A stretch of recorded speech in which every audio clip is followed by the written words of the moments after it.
तुम्हारे माध्यम से किसी को बहुत बड़ी सहायता मिलने वाली है, इसलिए तुम सलाह देने से पीछे इस बार मत हटना। जिस व्यक्ति को मानसिक तौर पर परेशानी आ रही है उसे सलाह लेना भी आवश्यक है। मानसिक रूप से परेशान होने पर सलाह लेने से कैसी शर्मिंदगी रखना। शरीर को, मन को जिस चीज़ की ज़रूरत है जिससे कि वो सही मार्ग पर चले, स्थिर हो जाए, वो करने में शर्मिंदगी नहीं होनी चाहिए। और मैं तुम्हारे लिए भी कहता हूँ, भविष्य के लिए भी कहता हूँ, कभी भी भविष्य में भी तुम्हें ऐसा लगेगा कि तुम्हें भी ज़रूरत है मानसिक तौर पे किसी से सलाह लेने की, कुछ भी, तो वो लेने से कभी घबराना मत। अगर तुम्हारे परिवार वालों की सोच बहुत ज़्यादा है, वो गलत सोचते हैं इस चीज़ को लेकर, तो सभी लोगों को ये सब बताना आवश्यक नहीं है। हर एक चीज़ का ज्ञात कराना आवश्यक नहीं है। कुछ चीज़ों को शांति से भी किया जा सकता है।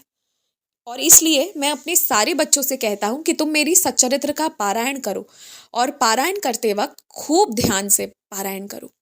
अगर तुम सारा ध्यान एकाग्र चित्त कर दोगे ना मेरे पारायण में, तो फिर तुम्हें जो शांति मिलेगी ना, उससे अच्छी खुशी, उससे अच्छी शांति कोई सलाहकार भी नहीं दे सकता। जो मेरी सच्चरित्र का पारायण करेंगे या करते हैं, मेरे वो बच्चे सुख समृद्धि तो पाएंगे ही पाएंगे, परंतु मानसिक शांति मिलेगा, शरीर के सारे रोग भी दूर होते चले जाएंगे। इसलिए अपने घर का ये आदत बनाओ कि सच्चरित्र का पारायण करो, खुद भी करो, अन्य सदस्यों को भी इस चीज के लिए प्रेरित करो, परंतु जबरदस्ती किसी के साथ मत करना।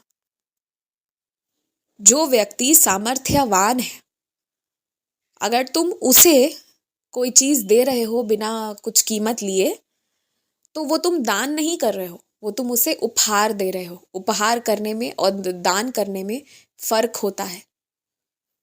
दान उसी को किया जा सकता है जब सामने वाला व्यक्ति ऐसी अवस्था में है कि वो चाह कर भी उस क्षण, उस, चाहे वो कोई भी सामग्री हो, कुछ भी हो, उसे अपनी सक्षमता से प्राप्त ना कर सके, वैसी अवस्था में जब तुम कुछ दे रहे हो ना, तब वो दान कहलाएगा।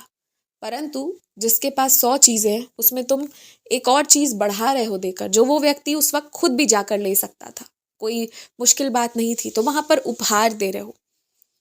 अपने मित्रों को खाना पर ले जाना, किसी जानने सुनने वाले को अच्छा तोहफा देना, कोई साई भक्ति क्यों ना हो, उसके लिए कुछ अच्छी चीज़ें भेजना, वो सब दान में नहीं आता है।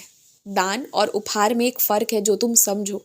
तुम्हारे घर के कुछ सदस्यों की आदत है उपहार देकर उसे दान का नाम देना।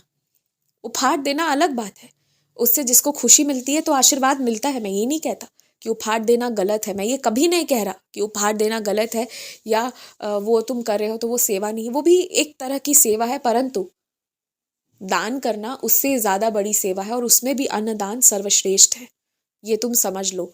दान और उपहार के बीच के फर्क को तुम्हारे परिवार वाले नहीं समझते, परंतु तुम समझ लो। अगर तुम भी उनकी तरह की सोच रखोगे तो जीवन में दान नहीं कर पाओगे, सिर्फ उपहार ही देते रह जाओगे। तो जो तुम्हें असल कमाई करनी है ना, उससे वंचित रह जाओगे। असल कमाई सेवा में है। किसी के खो जाने पर उस व्यक्ति के मिलने के लिए तुमने जो तमन्ना की थी, और मिल जाने के पश्चात तुम क्या क्या करने वाले थे, वो सारे जो भी तुमने वादे किए थे, जो पैसे वगैरह निकाले थे, उन सारी चीज़ों में देरी मत करना। शीघ्र अतिशीघ्र उस कार्य को कर देना, ताकि तुम उस सारे चक्करों से मुक्त हो जाओ। जहाँ तुम नहीं रहना चाहते हो, जहाँ तुम नहीं फंसना चाहते हो, उससे मुक्त होने के लिए भी तुम्हें ये कार्य करना पड़ेगा। और बहुत आवश्यक पड़े तो पहले अपनी माता से, फिर बाद में अपने पिता से इस बारे में बात करना कि तुम्हें आगे क्या करना है। जिस चीज़ को लेकर तुम परेशान हो, चाहे वो शब्दों में तुम्हें बताए या ना बताए, किसी ना किसी संकेत से तुम्हें जवाब ज़रूर मिल जाएगा। खुश रहो।